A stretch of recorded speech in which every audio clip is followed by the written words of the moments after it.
Can I keep up with a pro driver? Today we find out how close I am to a pro driver as we compare hot laps at COTA and GT4 RS's.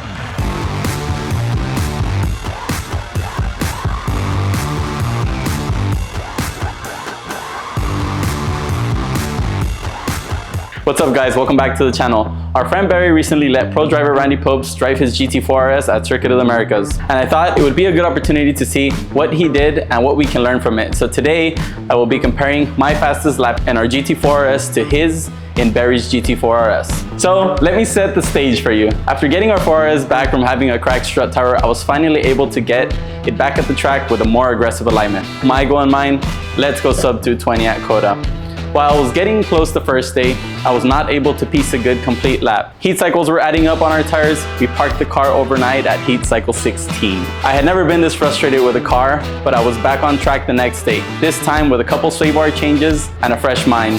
It is the later part of session 1 on Sunday, and the track is beginning to dry just slightly. I go out mid-session on a hot track and encounter traffic and confirm that while the track looks damp, it still has decent grip. With it being April, this is as good as the weather was going to get. I knew the car would still feel nervous, but it was time to piece a lap. So fast forward to June, our friend Barry from It's Track Time approaches me with the idea that he was going to let pro driver Randy Pobst drive his GT3 RS on few heat cycled Hoosiers. I will leave the link below. For all those of you who don't know who Randy Pobst is, you must be living under a rock. Better known as The Rocket, he is a motorsports legend that currently gets to drive every new track toy and sets benchmarks that us regular guys simply drool at. He is an incredible person, amazing journalist, and has achieved a ton in motorsports. Now, give Randy a few more sessions, better weather, and some stickier rubber, and I would love to see what he would do in that car as well. These cars have very similar setups as we have been working side by side to correct the GT4 RS's beastly behavior on track. We're still in progress, but I was still stoked and there was no doubt in my mind that he would beat our fastest lap time and the GT4 RS benchmark of 2:19.6 on straight 200 treadwear tires. Watching Barry's video, you can see Randy had one goal in mind, to go sub 19, and that exactly he did. With both of our videos on hand, let's watch the onboard side by side and we'll break them down after.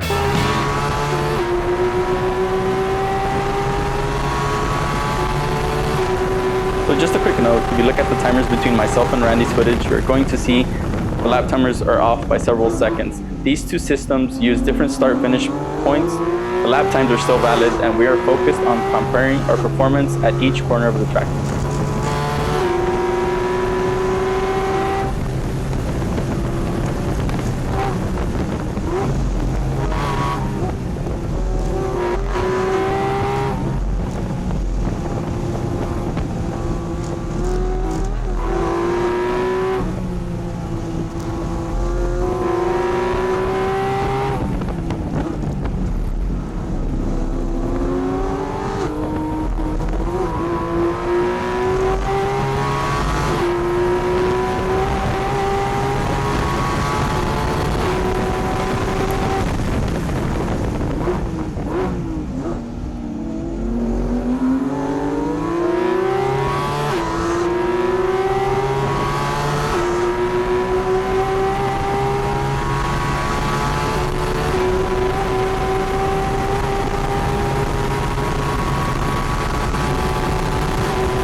Okay guys, let's break these videos down.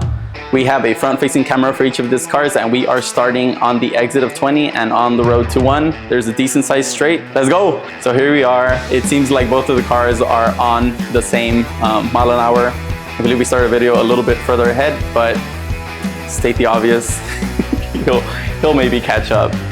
So right here we're both under the sign, and we're both right around 130 miles an hour. As we approach turn 1, I am staying a little bit further right. As you saw that I was on the rumble strips. I am doing classic Felix, where I am mid-apexing each one of these corners, and at this point you can clearly see that we're neck and neck. But Randy seems to have a better rotated car on the way in, so he's already not over pointed, but you could tell he's already focused on that track out. I'm gonna go to middle of the apex here. Let's look at our mile an hour, both right at 40, but he just has a car that's pointing just further left. So here at COTA, you wanna let the car go wide. If you see, both of these cars still have development to do. They are still an absolute handful. They're oversteery, they're understeery. Still a lot to fix. So since I was earlier turning in, I am using more of the track out. Here under the bridge, we're neck and neck as we turn in the vehicles, and I'm gonna stop us here mid-apex. I am at 102 miles an hour and he is at 96. Now he's at lap 6. I think this is lap 2, so maybe I have a slightly better feeling tire under me. Or maybe he's giving up entering to 2 just so he's better positioned at 3. We don't know. And here we are both about pointed the same into 3 and through 3. You could see Randy's video where the car's still moving and he's upset, but look at the mile an hour difference here. He's still carrying 104 miles an hour while I am carrying 96, and this is just a grip thing. Here we bring it both down to 90. We're both using about the same curbing, but I think I am a bit earlier and he's focusing on being a little bit later on the curb. That's completely fine. So we move to turn 5. And we both go about as wide. And you can see my classic throttle trace. I very wish that we could see Randy's throttle and steering, and brakes as well, but that's not the case. Hopefully soon. So here under the gantry, we are both carrying similar lines. As you could tell, on this section, his video his part of the track is way more rubbered in. But on the previous corner, you saw that mine was more rubbered in. So a little bit slightly different track conditions, obviously, with it being 2 different months. Turning into here, he is carrying a bit more speed again. He's at 83, I am at 78. I roll throttle a bit earlier, 74, he's at 75. And I let the car track out all the way right. Randy is being conservative through 7, that way he's better positioned through 8. I felt like I couldn't get the car to move left without rolling heavy throttle. This 100% is gonna guarantee that he is better positioned out of 8 and he's gonna have a better run down into 11. So here, Randy doesn't use all the inside. I think he was also getting comfortable with the car, and maybe he didn't just use it just to have a more composed car under him. At least that's what I think. He is still at 58, I am at 54. Let's look at our apex speed at 9.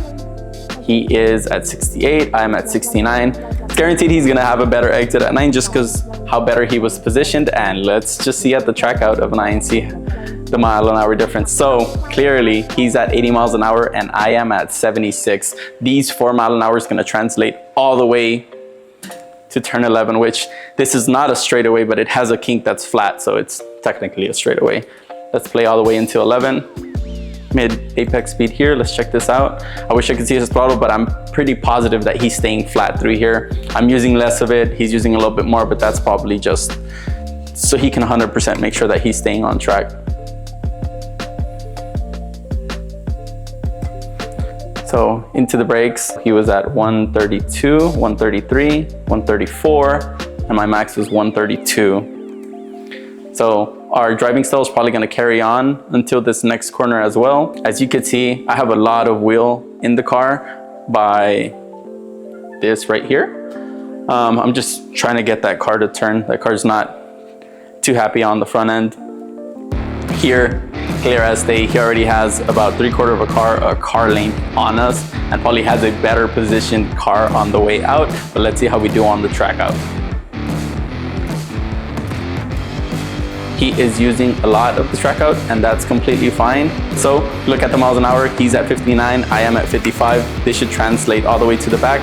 There is a, what we call a gantry or a gate or a sign on the back, and we will see where we both stand when we're right under it. I already spoke about this, but look at his track. So he is first session of Sunday, and I'm first session of Sunday as well. You could see on our onboard video on the left where there's a little bit of dampness to the track, but honestly, the track still felt decent. On his side, you could see the sun shining bright, but it is first session of the day on Sunday. So let's see here under the bridge. You can tell he's a little bit further ahead. He is at 147 and I am at 150. So this may be attributed to either wing level or weather. Pretty sure sticky rubber has a little bit more rolling resistance, so there's a few things to take into consideration. So about here should be our max speed. I'm 156, he is 153. Again, these are two different units that we're getting readings off of, so it doesn't mean that his unit is as accurate or more accurate than mine. So these cars might be going the same speed, but they're simply displaying something different. We see this all the time. There's a big difference between like AIM and V-Box, and it's just they're calibrated slightly different. Take that and run. We go into the brakes. You can see my car has a little snap. Again, I wish I could see his steering wheel. Randy here, let's look at his line. And here, he's already ahead of me by the same that he was on the previous corner, which was about 3/4 car or almost a full car. Oh, I guess, I don't think you could park a full car in front of me, but maybe half a car. Let's look at the track out. I use all the track out. Now, I may be on an illegal lap, but I think it's still legal. Fight me. Let's keep on going to turn 13. Turn 13, stadium section. A lot of people do not like this section, and that's a lot of people around me. I've learned to have fun in this section. It's good if you're planning on drifting a car. Let's move into turn 13. He is already past the apex, as you can see on the right hand side here. I'm pointing at a screen. As you can see on the right hand side here, he is again 3/4 car ahead of me. And let's keep going. He takes, so I think he was earlier here. He was earlier on turn in, probably.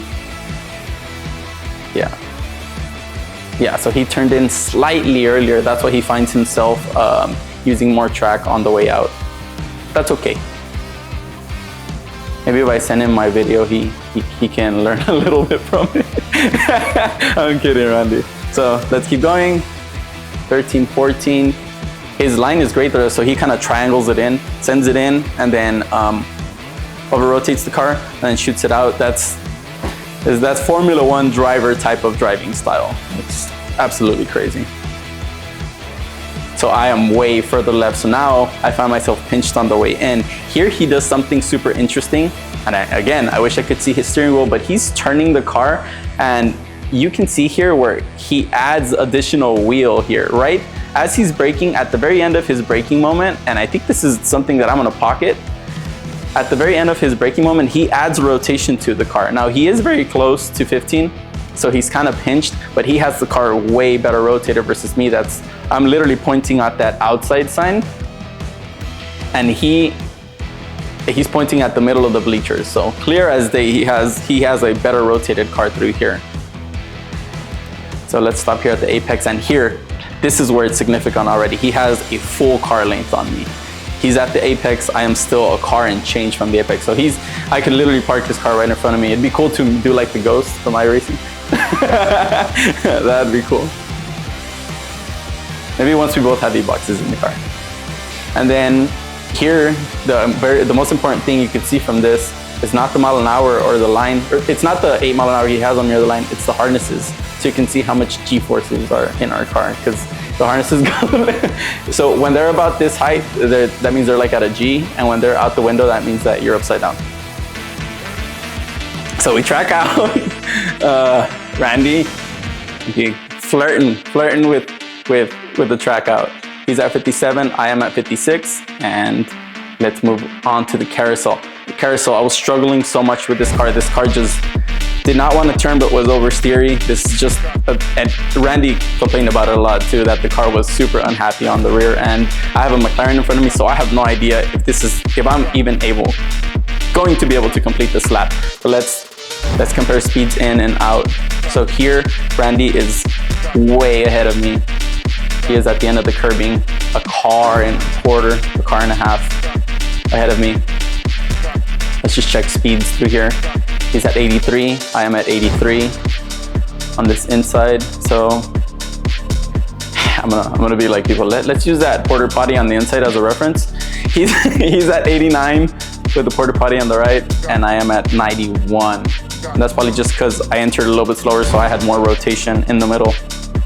But he's guaranteed to be quicker. So he's all over this inside curbing, which I think he's just going for the shorter, faster versus carrying more speed. Understandable. I let the car goes all the way right. I am braking the car goes all the way left. I'm braking as I move right. Let's see where we both stand here. So he is all the way right here at 84 miles an hour. And I bring it, so Randy, what's his min? 75. Let's go to my min on the way in. 74, 73, 71, 70, 69. Oh, he does bring his to 70. So Randy was not consistently going over the sausage curb or straddling, but he did pretty well on this lap. Like he turned the car great. He's right in the middle. Spot on, Randy. So 71, right at the apex. 70. We're kind of about the same. As you can see here, like I am using a lot. My lap, now I'm question. Okay, let's scrap this video because my lap's not legal. So I am using all of this, and it's just, it keeps the car more composed. But here, he clearly is already a second and a half in front of me, or a car and a half in front of me. Let's go to the track out, and I'm gonna pause this here under the gantry. He's about a car ahead. Braking on the way in, our lines look super similar. Also through 19, like I said, the lines look similar.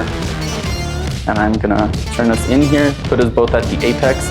So here we are closer, which means I closed up a little bit on him. He is at the apex. I'm probably a car, three-quarter car. So if he would be a physical car on me, I'd be on his bumper the whole time. Tracking out here.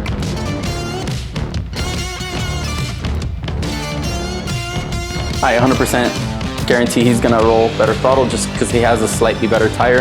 And on the track out, I find myself, he's at 69, I'm at 65, and then this carries on all the way to the front straight.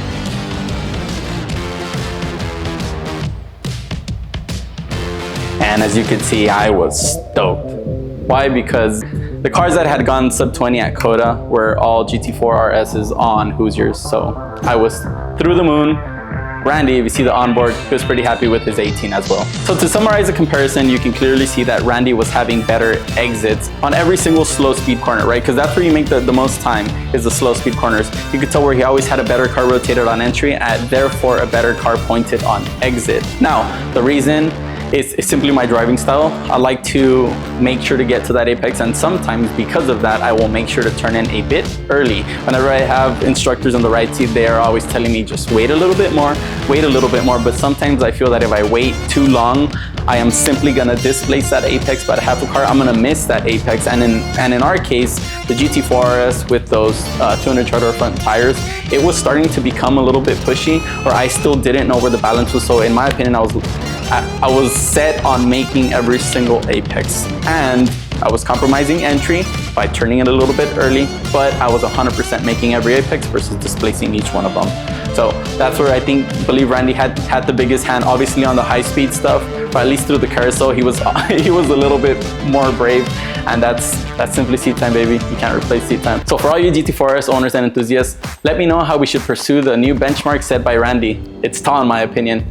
Should we throw big aftermarket parts at the car, or should we continue to develop the car stock? And once the car feels better, throw some sticky rubber and crank a flyer. Leave your suggestions down below on what we should do next. Thank you guys for watching, and I'll see you in the next one.